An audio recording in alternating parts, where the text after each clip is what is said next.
I have like a weird journey into health because it's not your hero journey. I usually tell this story like most of the people I talk to have hero journeys. They went up against some great challenge and incurable disease and came out of it a better person. But I was really born into medicine in a sense. My father was a doctor.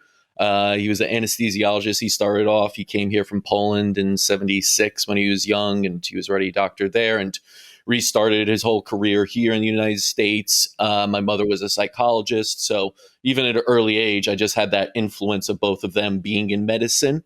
That was always there for me to kind of fall back on and understand, going to a hospital was a normal thing, not because I was sick, because I was going to see my father. And so I was very comfortable around doctors, around patients as well, going to different types of conferences throughout the United States. But the one thing that happened when I was probably around 10 or so is that my father got pretty frustrated with what he was seeing in medicine, meaning he was an anesthesiologist. He got into pain services, became chief of pain management at a big hospital. And he just saw it as he was giving these people crutches. And he was doing all he could with his toolkit, but they would get better and then come back worse. And then you'd, patch them up a little bit more, give them some drugs, they would get better and they came back worse. And he saw that and he said, listen, this can't be, what I got into medicine for, to just give temporary fixes and then see him come back worse and with more complaints and not correlating like what we did with the new complaints. And so he, out of that frustration, he started to travel the world and said, what else is out there for my patients that I could help them?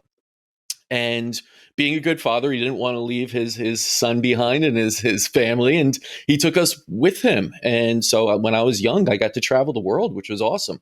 And I didn't know it at the time, but I was going to meet some of the leading experts in different fields. I was going to China and we were, guests of Dr. Omura, who's big into acupuncture and O-ring testing and all these things. And we were going to Oxford University to learn about low-level laser therapies in the late 80s, early 90s, which was very new and cutting edge using lasers in medicine.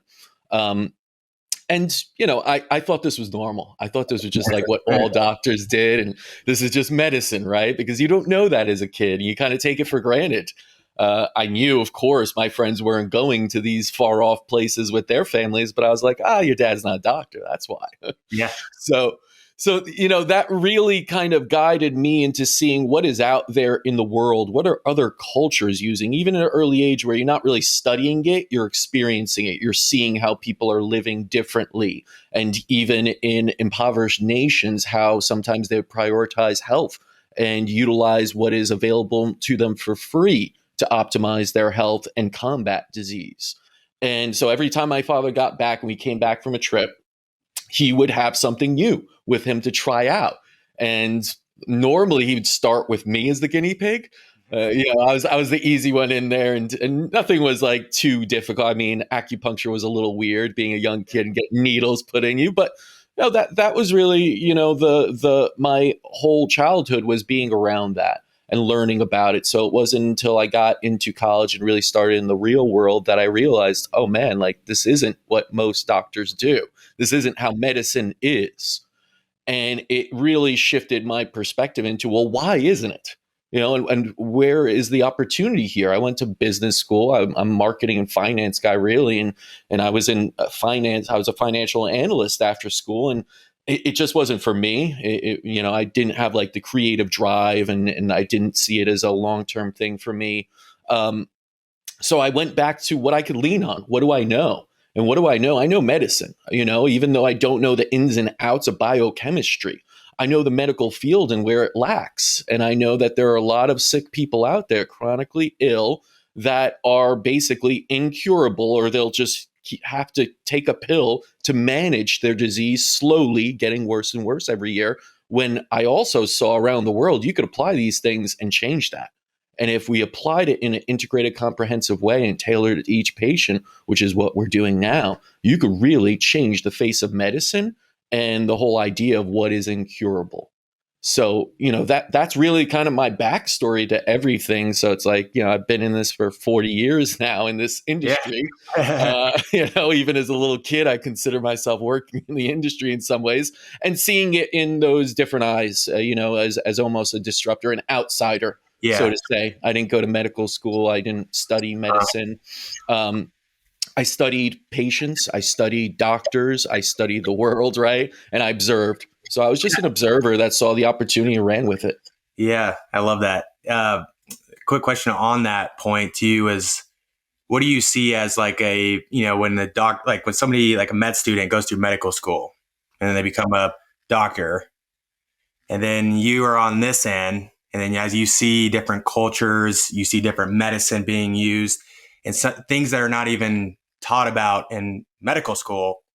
How do you see that, both worlds colliding over time? Because I can see it happening right now, just because it's like, I can look at social media and I post something about preventative health measures, and then you have somebody that is a doctor or going to be a doctor, and they're like, there's not enough studies on that, or that doesn't work. And, that's not what we're taught here. And it gets very tricky as time goes on with this world that we're in right now. So Yeah, I mean, if you asked me that like 10 years ago, I'd see such a separation between the two. I'd be like, it's very hard. These are like you're learning two different languages. You go to medical school and you are learning, like Cantonese, and then you go to like the alternative world and it's just you're learning Italian, right? And it's like, how do you speak across them when there's this misunderstanding? And there's basically, I would say the whole basis for the system is very different for what you're doing.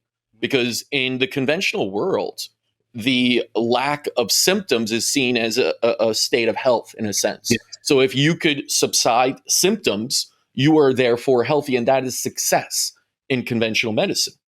Whereas we know in a much integrative and in a different world of this and innovative medicine, as we call it, that lack of symptoms doesn't mean you're healthy.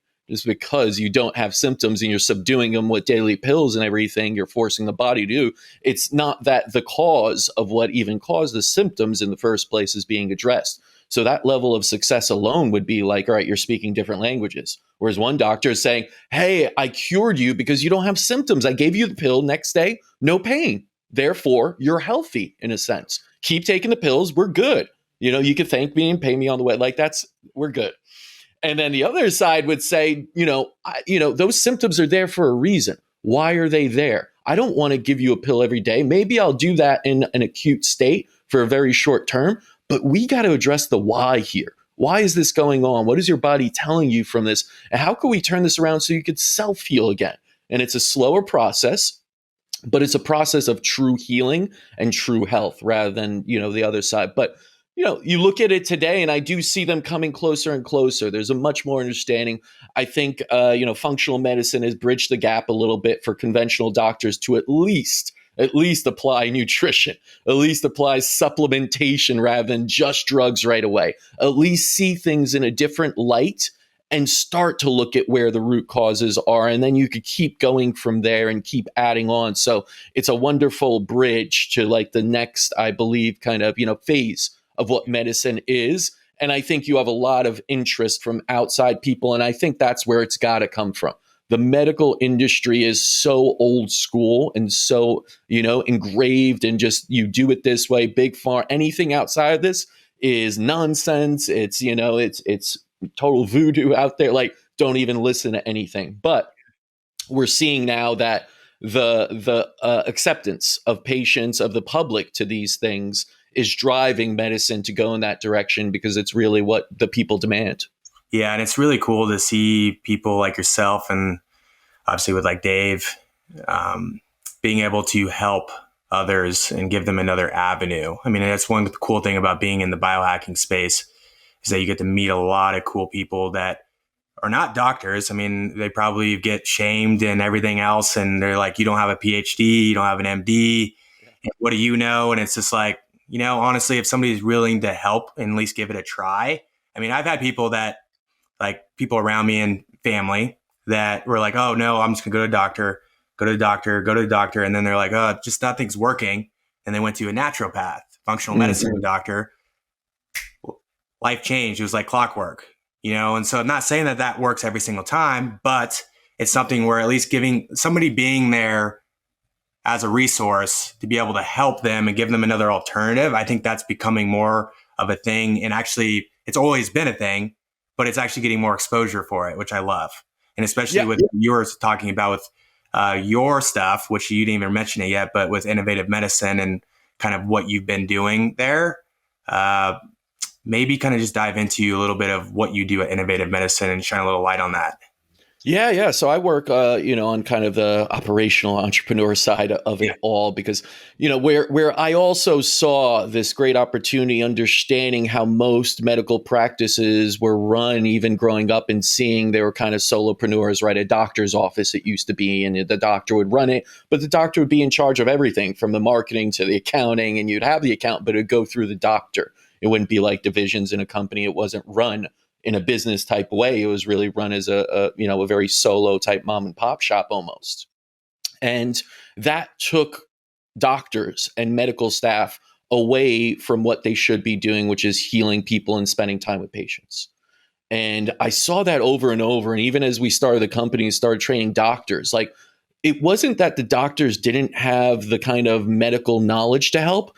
They didn't have the time, and they had so much red tape and so many things going on. And how do I market to more people? And how do I do this? Oh, I forgot this tax payment. It's like they were so not optimized to run a business, because medical school doesn't teach you that. Doctors are terrible business people. Okay. Let me be honest. The better you are at medicine, the worse you are at business too. It's like the really good marketing doctors aren't the best doctors. They're good business people that happen to get into medicine. Right. And then I meet these really, really smart genius doctors, and they're making like zero money, have no patience almost. And they're doing these remarkable things, but they're just terrible business people. So I saw it as an opportunity to be like, all right, let's build out a whole concept here and a whole system here where the doctors really only do what they were taught to do, which is spend time with the patients, help heal them, speak to them, give them more time to empower them with knowledge of how to eat at home, what to do, different techniques. And then all that other red tape, bureaucracy, marketing, administration, operation, all of that we would handle from our business side, always looking at the two and combining them and helping out in any way possible so that the doctors and medical team could really shine and do the best they could with every single patient.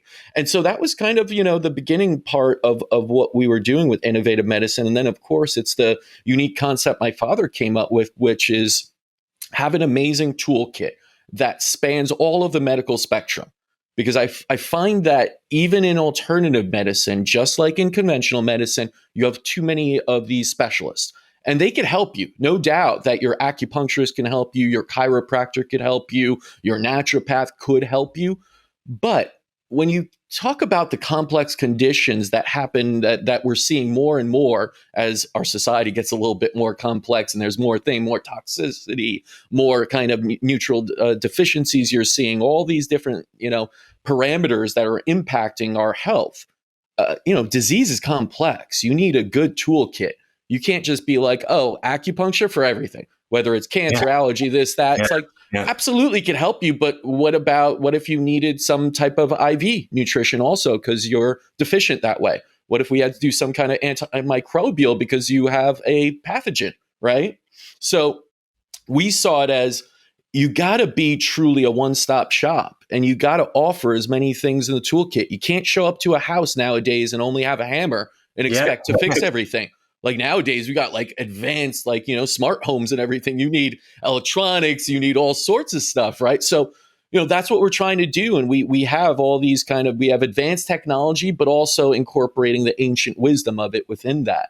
So things like acupuncture, when people ask, oh, do you do acupuncture there? It's like, well, we do energy medicine. We do a form of acupuncture that actually utilizes lasers, electrical stimulation. It's out of France called ACMOS, and it's needleless, and it actually lasts longer. So we took something from thousands of years ago that a French, engineer that studied in traditional Chinese medicine said, wait a second, you could be incredibly precise with certain frequencies, even in wavelengths, put it on those acupuncture points, go directly into the right millimeter there without any guessing and everything, test those points even with certain, stimulation devices, and get better results that way. So it's like the precision engineering and adoption of new technology within something ancient and has a great basis, as we've seen more and more studies in acupuncture show.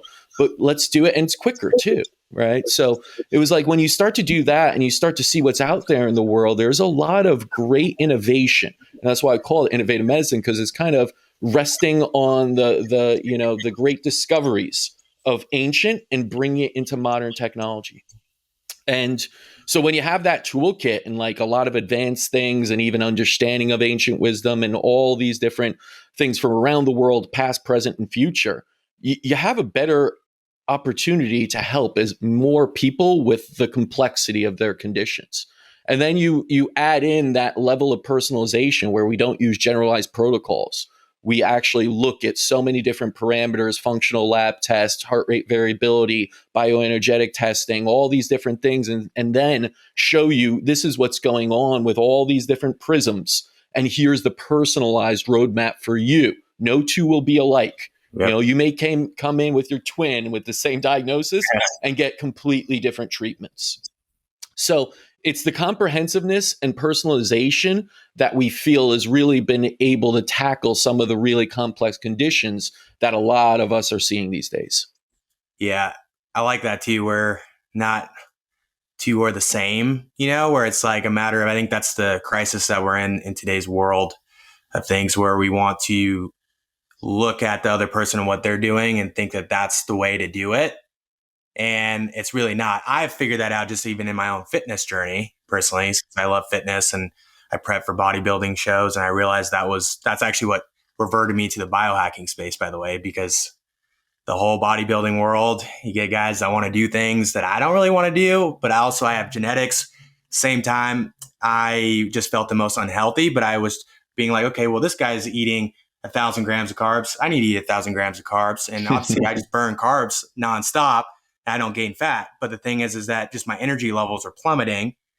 Everything else was just kind of getting imbalanced. And I was just like, okay, well, I'm going to go towards the biohacking space. But then as I go to the biohacking space, now I see a lot of people with whether they're combating, diabetes or they have chronic diseases or other things. And they try to look, not people in the biohacking space necessarily, because I think they understand that their body is different. They're going to tweak things to figure out what works for them. And that's why I fell in love with the industry just based off of that. But I think that in society right now, whether it's about viruses, diseases, whatever, they want to go along with what the other person's doing. And I love with what you're doing at Innovative Medicine, where you're treating everybody as just them as an individual and tweaking things until they get the desired result that they want for their own health. So yeah, I mean, it really rests on results for me. A big part of medicine everyone likes to talk about is evidence-based medicine. Mm-hmm. And evidence-based medicine and clinical studies are wonderful. They guide us. They're necessary in some ways. But if that were the case, if we spent so much time and money looking at all of this evidence and looking at all the clinical data, then much more of us would be very healthy with six packs, lots of money and all this stuff. And that's not the case, because we're trying to group people together in doing that. We can't have that level of personalization of looking at someone's problems and still have that evidence in it. So for me, when I look at, where medicine has failed, it's not experience based. Right? It's like you get a doctor, and I hear this all the time. A patient comes in, goes from one specialist to another, like trying to figure out what's wrong with them because they're not feeling well, and they get jumped around and they run the different lab tests. And it's sort of like, all right, we're going to judge our level of success basically on the evidence that we're getting. Your results are better. It's showing that you don't have this anymore. You're good. But the person is like, my experience is I still feel like shit. I'm still not good here, right? And that's the problem there, is we're not really valuing the experience of a human experience. We're kind of making a technicality of, oh, I'm just looking at your results. I mean, my brother told me the other day he went in for his GP. It's like they didn't even look at him. They didn't even acknowledge he was in the seat. He was telling them these problems. They're like, no, it looks good, looks good. He's like, I'm here. I'm not on these plots of charts right there. listen to me, hear me out. I'm a human, right? And so you got to be able to look at that experience of it all. And I do agree. That's where I love the biohacking realm. It's like you try and you experience, Yeah. right? And that's what you value most. Dave could give you all the recommendations in the world, and the top guys out there will do that and guide you. But you got to experience it. It's not going to work for everyone. He's upfront about that. And I like that about Dave and others. That whereas doctors are like, no, we're going to give this to you and we'll show you on a plot that this will go up, this will go down, and you're better.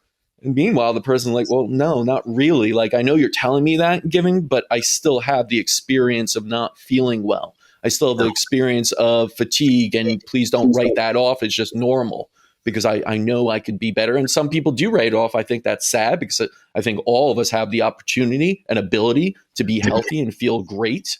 And again, that's like sort of, I feel like the bridge between medicine and biohacking is like right there. It's like, as soon as you get healthy, I want people to keep going and get into the biohacking, right? If you have the ability to now get out of bed and all your kind of vitals are there, like keep going, keep rocking it, and, you know, be superhuman, like go that route. I think that is what we really want. So our like level of success is getting you to self-healing, self-management again, because otherwise you're kind of in a disease state where you're relying on medication, on different things, or you just can't even get out of bed sometimes, and you're always up and down in your health, and it's bad, good. Like, no, self-management, self-healing, then optimization, and then, you know, feeling great.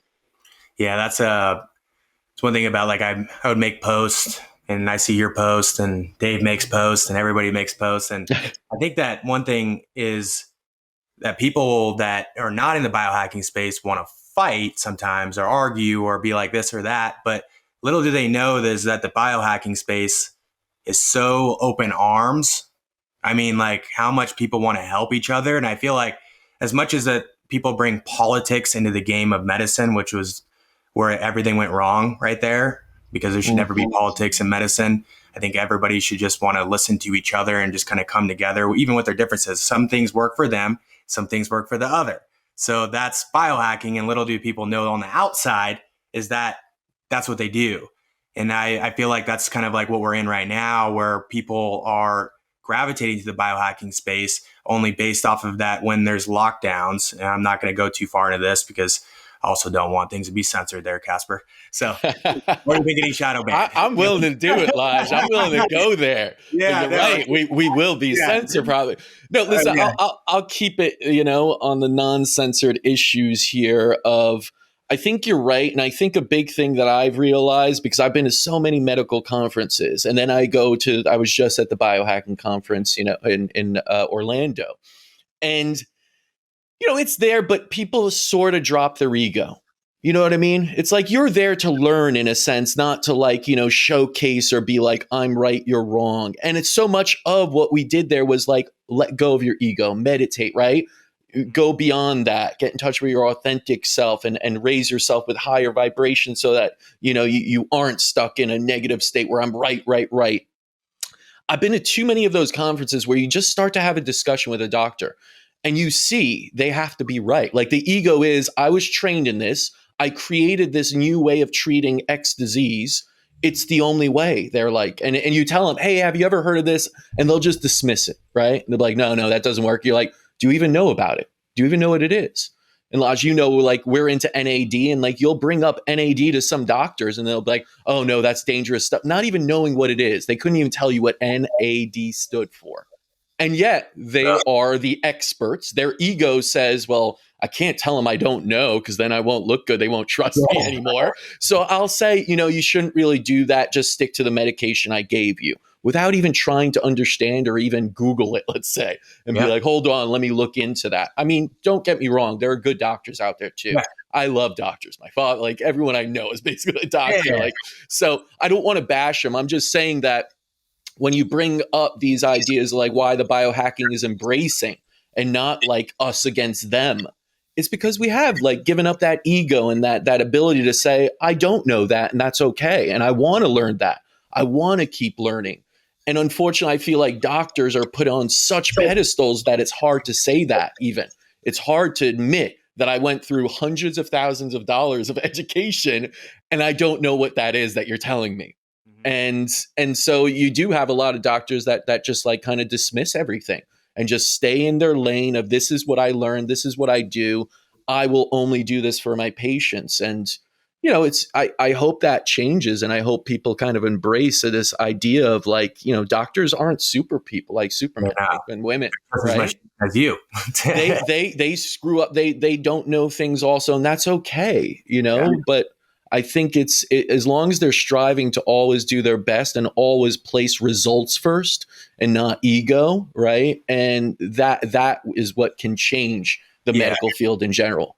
Yeah, and one thing I found interesting is like the test that they do, like for, say, for example, like my mom went into her primary care physician and got tests done. She's wondering like what's going on with her body. She's had cognitive fog, and your Nadavim has actually been helping her a lot, by the way. So Great.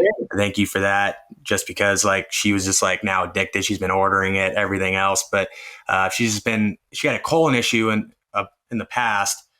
And then she had to get surgery at the Mayo Clinic. And then she went on Cipro, which totally screwed up her gut microbiome and everything else, which honestly, Cipro messed me up too on top of that back years ago. But she went to her primary care physician. He couldn't do a couple tests, and then she had to go search somebody else. And then she went to a naturopath. Well, naturopath conducted tests that were far more. She had her MD too, by the way. So she wasn't just like that naturopath. She still had her MD, everything else, internal medicine. She conducted all these tests, stool samples, okay? Everything that you can possibly imagine that your primary care physician wouldn't even know what those are. She tweaked it so quick to where my mom ended up feeling way better than being on the meds, even though the doctor has been our doctor for a long time, but he just didn't know what. Like, he was okay with that. Like, he's like, hey, you can go somewhere else and try to figure it out. And she did, and she corrected it. And that's the thing where some doctors do have the humility with just knowing that they can't work outside those parameters. And that's the doctors that I like a lot. Some disagree. They want to know it all. And I think there's ego. It's an ego problem in society right now. Everybody needs to know everything. Everybody's a doctor. And my thing is that there's bad financial analysts. There's bad lawyers, bad attorneys. They all went to school. They all paid a lot of money for it. And the thing is that you're always learning. It's just like an entrepreneur that ends up building a business that becomes a $10 million business. And then now they're like, okay, I know it all. But yet again, it's like the more you learn, you might be able to 2x that, 3x that, 4x that. But when you stop there and you don't want to learn anymore and have the humility to continue to be educated by your peers, that's where we went wrong as a society. But I think that we are gravitating into the right direction. I just get very, I don't know, get worried about just kind of where things are going, of people being divided and not working out together as a collective on things. So yeah, I mean, to kind of go into that a little bit, you're right in that you have these people out there that are stuck in their ways and kind of do it. And unfortunately, a lot of times those are the experts that are leading, public health and leading medicine. And without going into names here, it's like you got people on TV a lot that are unable to, budge from their thinking about something, or even open up to other things, and may even be influenced by other sides to not look at other solutions to help people. And these are the people that we're supposed to put our most trust in, right? This is literally guiding how we're governing and what choices we're making as a society in a whole for our health. And that's the scary part is, we kind of got to blow it all up in a sense and step away from putting so much blind trust into someone we really don't know too much about, and is really kind of polarizing in their decision making. Yeah. And so it's a tough thing, I think, because most people are taught to completely trust in their doctor. And you hear it all the time, like, he's an expert, she's an expert. They are experts in what they do. And it's like, well, not really. Like, what is an expert? An expert is someone, first off, that will obviously say, I am always learning, and as I'm learning, things are adapting and changing, and I have to keep an open mind as an expert to all solutions, not just the ones I know of. And that, again, you're right. There's a lot of humility that has to be taken upon by someone for them to say that. And then will other people believe they're an expert if they start saying, I don't know, right? So it's like this weird psychological thing, I feel like, that's being played out right now on TV everywhere, right? Where it's like so many of us are kind of like, and I think there's a huge population right now being like, I don't know what to There believe. is. I have no clue. It's like, and I want to be right because I kind of doubled down on this already and like, did lots of stuff here and told people off on the other side. So Yeah. it's like we're doubling down, but we're all sort of like, I don't know about that. That's now I'm starting to see it. And there's nothing wrong with that, right, Laj? There's nothing wrong to question it and say, maybe I was off a little bit. Maybe I was wrong. I've done it a lot. And I think it's a wonderful sign of a person with intellect and the ability to have free thought. And I think we need a lot more of that right now in general, in medicine for sure, but just in general, because again, I'll say it, like medicine doesn't guide the population guides medicine. That's really how it is. So we have to realize we have the power as just people outside of medicine to demand things, to say we want more options, we want more natural stuff, we want whatever it is, and it'll follow. But until we like kind of let go of that dogmatic understanding that doctors are gods and you can't question them, it's like no, like we got to be able to just like stick to our intuition of who we feel after doing our own research, who we feel we should put our trust into, and just go with that instead of just, oh, he's an expert because they told me he is. Oh, exactly. I mean, I also think that people underestimate what their own immune system also can do. I feel like right now it's just like, I feel like with vaccines, I'll talk about vaccines because it's like my baby had to get vaccines, not the COVID vaccine, but she got like her Tdap vaccine and the generic ones. But it's just, I feel like the heightened fear just even on vaccines in general, which I know some are used for certain things and some are for others, and that's the part where I'm like, where people are just relying on something just to make them feel safe because we are in a state of heightened fear right now where people are like, okay, I need this vaccine. I need that. I need to get this. I need to do this. I need to do that. But it's like, so how's your sleep going? Are you sleeping well? Are you meditating? Do you have, are you eating well? I mean, I like intermittent fasting. I mean, everybody's different. But my thing is that are you incorporating these things? Are you paying attention to how your body feels rather than numbing it with all these other things because you're in fear? But really, it's just your high cortisol levels based on fear, which is only going to cause more health issues. I'm sure you've probably seen people that have came through that are probably just really stressed that caused a lot of these issues self-inflicted based off of the state that we're in right now, honestly. And I feel like I think you could probably elaborate more on this just based off of that. But I feel like just people watching news, looking at social media, looking at all the things and all the information that's coming at them, and they don't know what to believe. I've talked to countless people around me that are feeling brain fog. They feel depressed.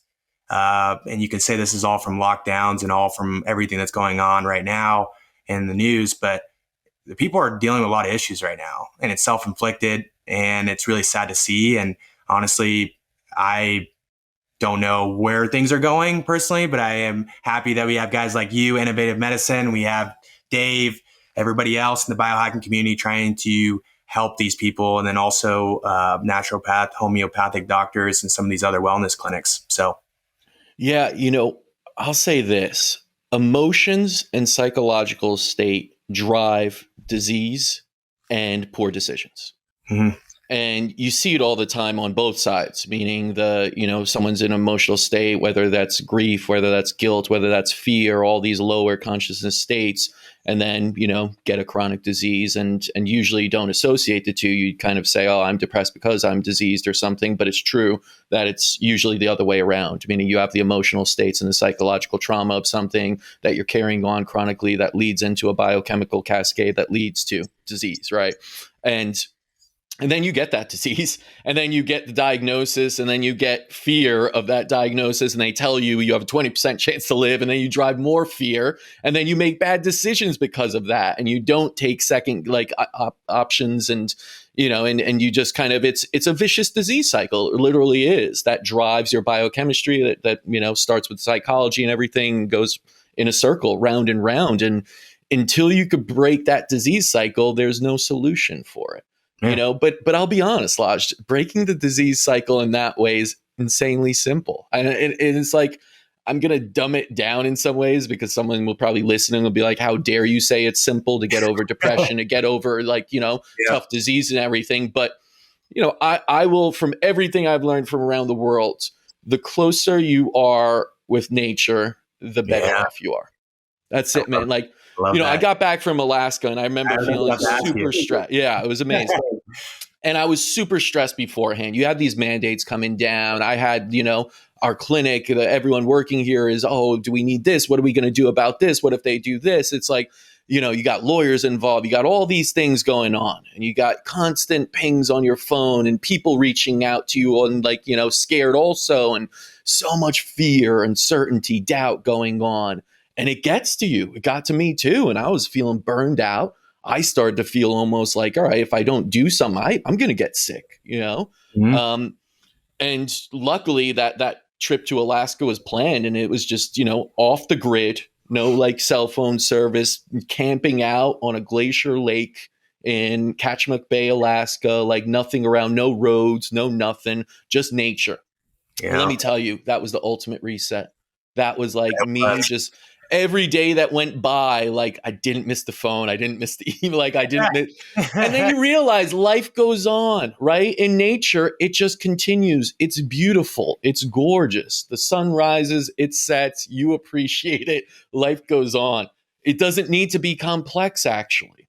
And we invite the complexity of our kind of artificial world into it, which provides us with a lot of stress and a lot of worry and a lot of fear and a lot of disease that comes from it.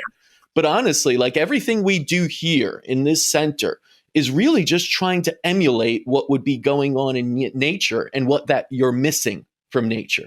So, Exactly. I mean, we do frequency things like, the biocharger and like, other ones. And all that's doing is giving you frequencies of nature. All that's doing is trying to emulate what you'd be like, if you were just out in nature anyway. So, not to say that, our clinic isn't necessary and just go to Alaska because you need the catalyst. And a lot of times you may not be able to like camp out. But and of course, once you're in like a certain state, you're going to require something a little bit more. But what I'm saying is like that connection with nature is so powerful. And I feel like as humans, like we're a little bit arrogant with it. We're like, oh, whatever, go hug a tree, right? And I'll take my pills that are shown scientifically proven and everything. It's like, I want to be like, hey, listen, those pills are derived from something in nature. All right.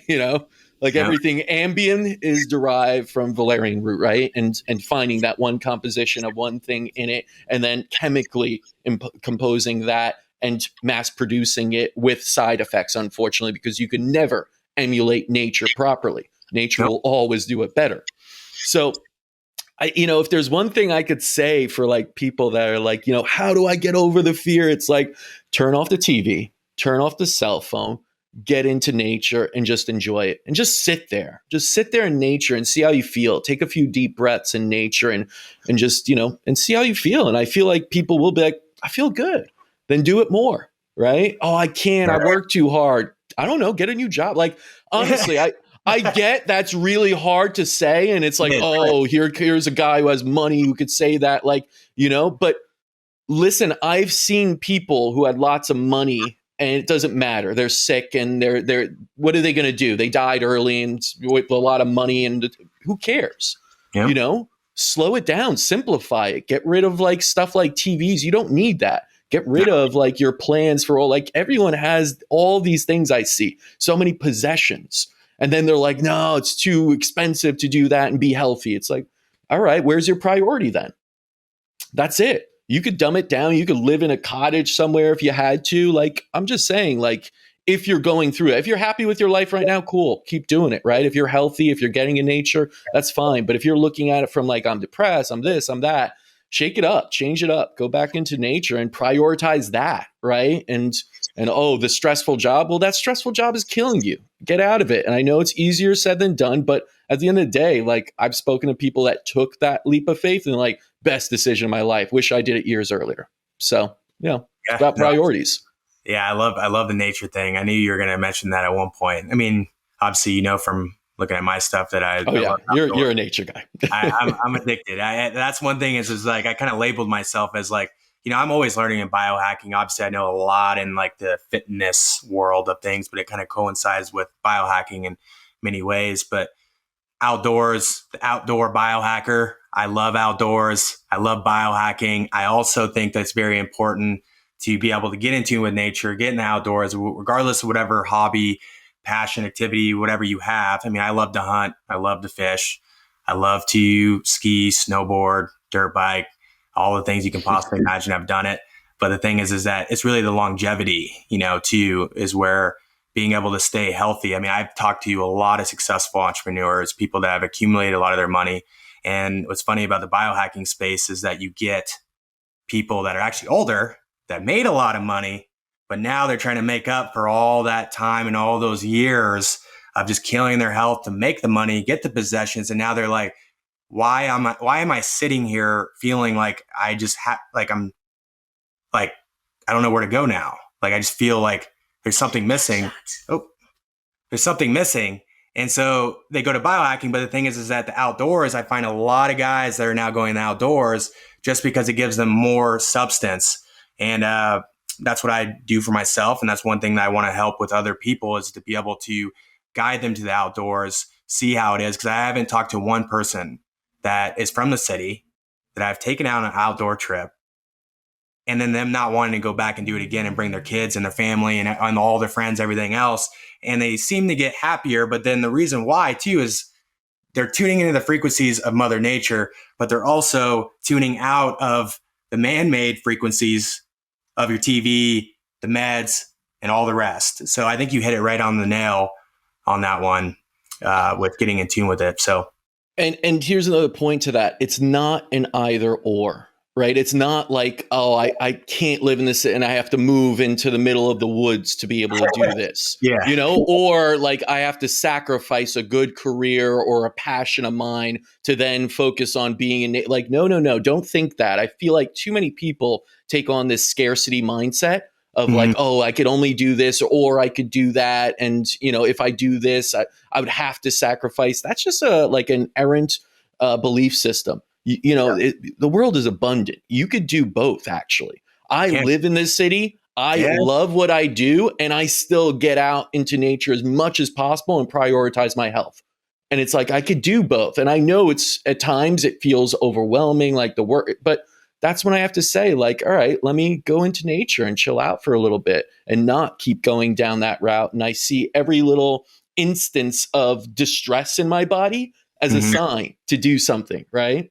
Yeah. So it's like, if you look at your, symptoms, your levels of distress or your levels of happiness as little bells, as canaries in the mind that, are telling you something's up, man, you better change, then change, listen to it. Your body is so freaking smart. It's miraculously smarter than your brain is actually. And it's always giving you input and information to do something. So, be able to do those. Don't think, oh, because I have a family, I can't do this and I can't go and I can't afford. Like, you could always find a way. So I think, don't feel that too many people feel it's, oh, I can only do this or that. You could try, you could do both. And maybe there's a little bit of sacrifice and compromise. Yeah, sure. But you can be able to live like a truly balanced life, be happy, healthy, successful, all these things. It's definitely there for you.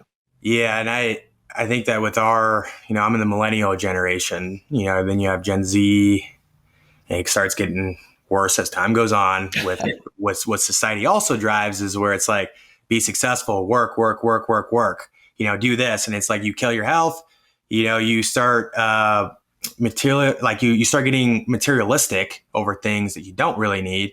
And you're really kind of taking out the experience factor. And also I think that really what keeps somebody going throughout life. And my dad actually educated me on this. And he's also the one that's taught me all the outdoor things. And he's like a legend in the outdoors. I talk him up, but he always told me is like, you're always like learning a skill set in the outdoors, regardless of whatever it is, you're constantly training your brain of something new. So you're almost giving yourself more drive instead of going into like this hamster wheel of life of like work, be successful, buy a car, buy a house, buy this. And I know friends around me and I still love them, adore them, but I do know they're going to gravitate over to the direction that I'm at because I'm just kind of like living present. Like when it comes, it comes. I'm going to do my thing. I'm going to enjoy my life, enjoy my little baby, my fiance, my family. I'm going to go and do these things because I do know that that drives success later on. And I've watched it. People that have put time and focus into other compartments of their life seem to still become successful in the long run. And that's one thing that media doesn't portray. Social media doesn't portray that. It's just like a, get wealthy quick, get this, get that. But they don't look at what that leads to: depression, all these other issues, familial issues, financial issues, obviously the health issues, and I feel like that's something that would need to be addressed, and it needs to be addressed more. And that's kind of like my goal anyways, is just to be able to guide people into a different direction. Not saying that I'm right, because I don't say even in the outdoors where you should hunt, because people are against hunting. They think it's political. Same thing with, they're bringing politics into medicine. There's politics in everything.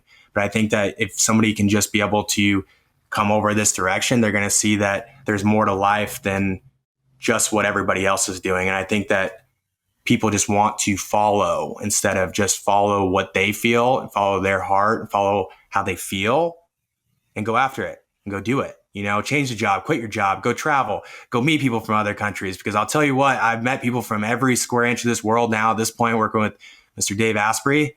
And I will tell you that I have learned myself of like spending time with family, because in other countries, they take spending time with family very, like, they believe in it. So it's like, hey, take paternity leave, go do this, and go spend time with your family. And hey, just cancel that meeting because you don't need that meeting, and the thing is, in America, it's like, we're like one of the best countries, but we still have those flaws where we just are in that hustle and bustle of life. And we actually have one of the worst unhealthy countries in the world on top of it. I'm sure you know this, and it's just like, what's going wrong? We make all this money, we're a land of the free, it's the American dream, but yet again, we have a health crisis, and people are depressed.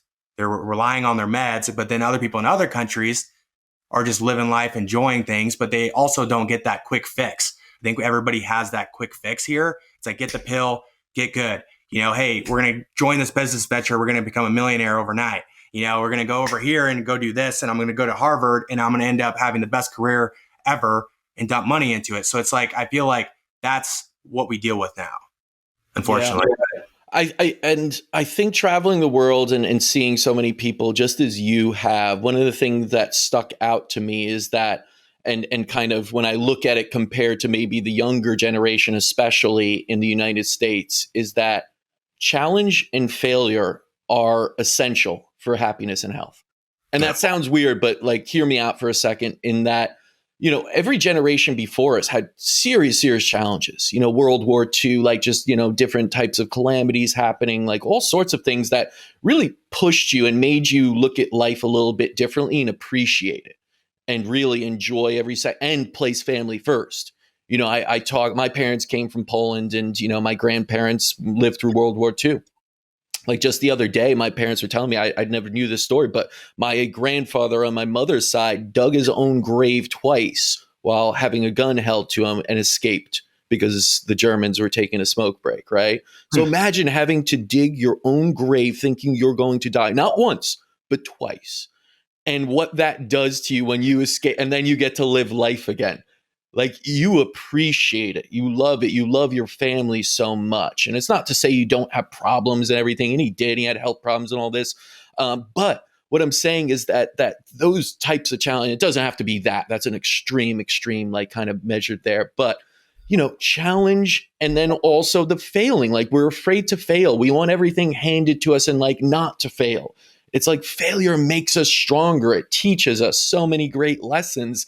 And in some ways, like, sickness is seen as a failure, but it's one of the ultimate ways to truly get in touch with yourself. Not a single person that I've spoken with that had a really tough chronic condition and was really sick, when they got through the other side after some hard work, they had such a great appreciation for going through that. And they felt like they had a new purpose in life.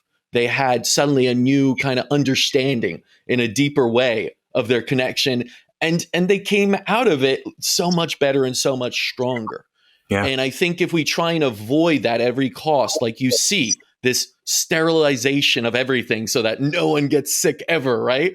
is going to backfire. We need that. Our immune system needs to train. We can't just keep ourselves locked up in little sterile place, spraying ourselves with, sanitizer and thinking that's healthy. That is the opposite of healthy. Our immune system's literally like, what the hell, guys? Like, you're going to catch a regular rhinovirus cold, the weakest one, and we'll die from this now because we're not prepared and we haven't challenged ourselves and we haven't allowed ourselves to fail. It's like sometimes getting sick is actually just boosting us up in a way if it's acute, if we can handle it. Because as we know, stress makes us stronger. You get this. You go to the gym, you rip up your muscle, you're in pain a lot afterwards. What does it do? It builds back stronger. Like, why can't we take lessons from bodybuilders about how to become stronger in life? Right. So when I think about like what's going on right now and so many people, and I see people like lathering up and like sanitizer. And again, I don't blame them. I think they're in a state of fear and they don't know any better. Right. But, it's the opposite of what I wish I saw. I wish I saw more kids playing in dirt together and kind of like building up that immune system, because I know they will be strong in nature, stronger and healthier beings for the rest of their lives. Exactly. I mean, what was crazy is that I had like this epiphany in the car, and I listened to this podcast, and it was talking about how people in World War I and II, okay, this is on the health topic, how these veterans and those guys, like what they had to eat, all the food that they were actually eating back in the wars were actually from local grown places being shipped out. And what they had to do is ration flour and ration sugar. So they actually were getting less of the flour and less of the sugar, and they were getting local grown food getting shipped out to them. And then you look at it like, okay, these guys went on the battlefield. Okay, a lot of them died. My great grandfather, he had a Purple Heart and many medals, got shot in the head, and then survived and went back out there. But he lived till he was almost 90. Okay, see, what's crazy is that what were they doing? Okay, they went to war. What were they eating? What was their diet and everything else? But you see, like the one veteran that lived till, I don't even know, I think he was like 108, or there's probably a few veterans that are still older. And now we're on this whole thing of like, hey, let's live longer, everything else. But people are in fear. But these guys were never in fear. They're the ones that put their life on the line. But on top of it, they were just the food that they were eating and what they got accustomed to. I'm like always curious of like what those people were doing for their own health, where we're at in modern society, and how we're in fear of this and this and this. And exactly to your point about kids playing in the dirt, strengthening their immune system. I think that that's one thing that people need to like kind of hone in on and focus on. So we've gone backwards from those days of our generations before, the greatest generations, and what they did was really the opposite of what we do now, right? Exactly. They were out there, they were hustling, they were moving their bodies a lot. There was a lot more like industrial use of people and, outdoor stuff, and they were stressed. They were put in positions that were incredibly challenging, incredibly stressful, but just like an amazing workout is incredibly stressful, they built stronger because of it. And those challenges made them appreciate life more. And so like all those things actually, really help them in some ways. And I'm not saying we all need to go to war to be healthy, right? That's right. But we do need challenges. We do need stressors, and we do need to appreciate life and not always look at the negative of it all.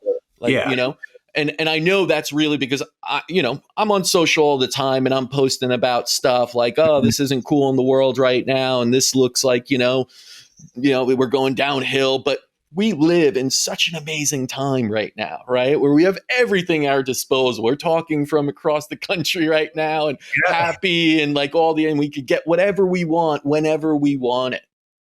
Like, yeah, there are problems and we should absolutely, address those and look to help those in need. But let's also count our blessings every day for living in this time and where we are in a free country and all these things. For as bad as it is, it's really great time to be alive.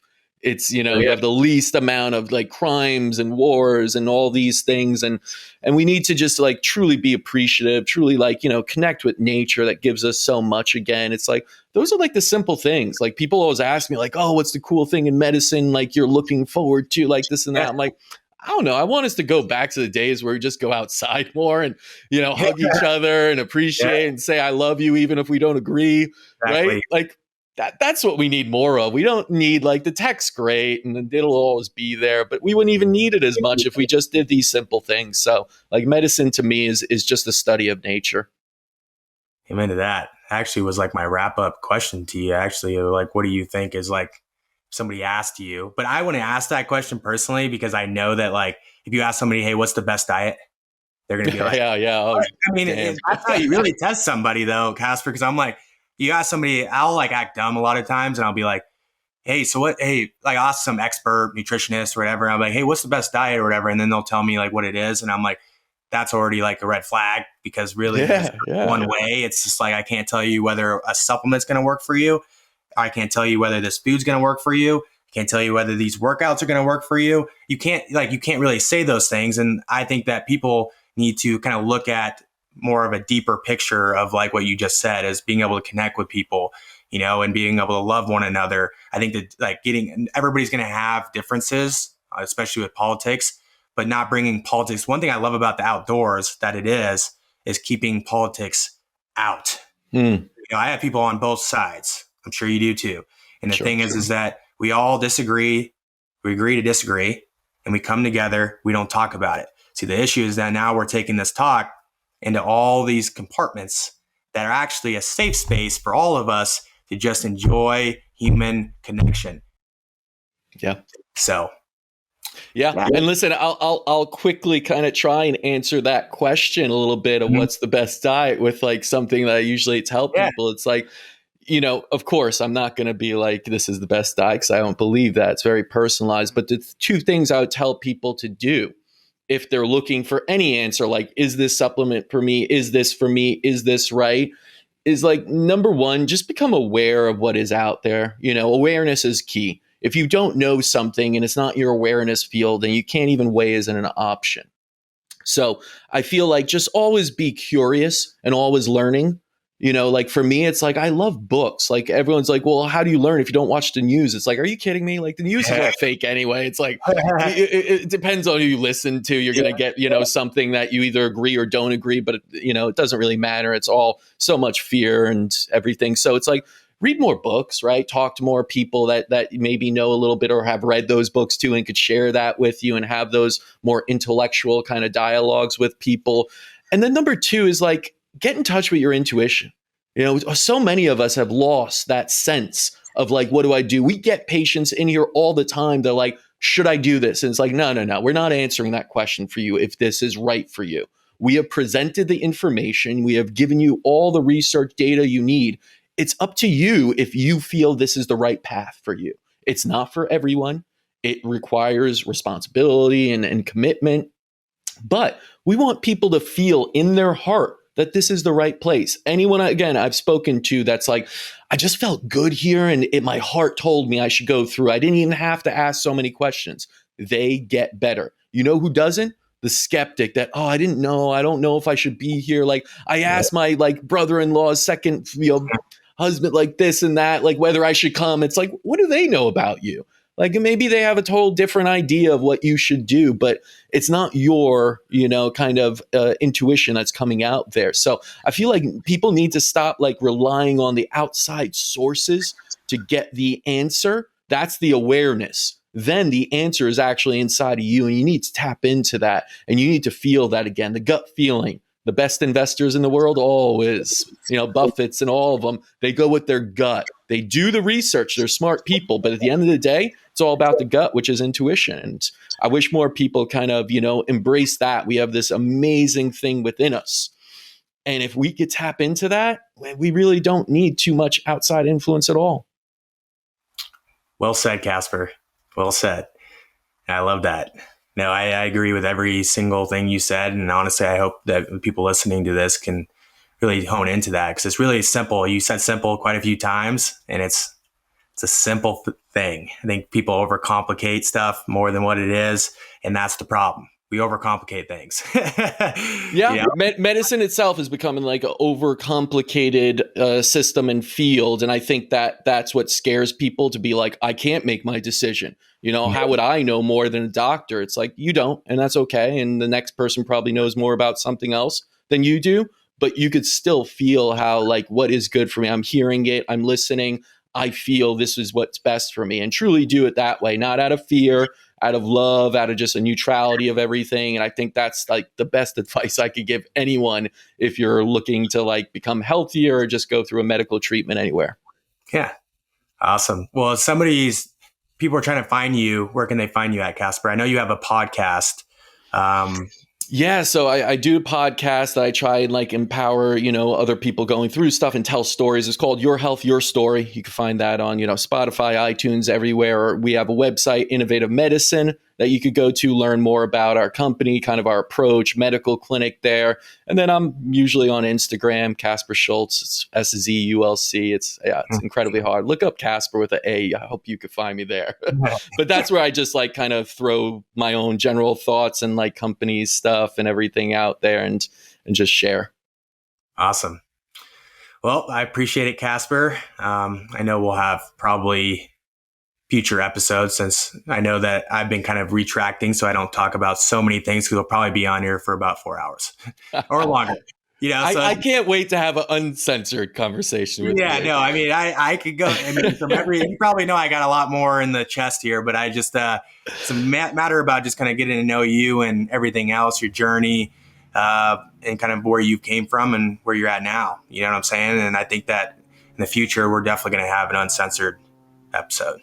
So. Hey, Laj, I really appreciate it. Can't wait for that discussion. All righty, Caspar. We'll talk soon. Take care, brother.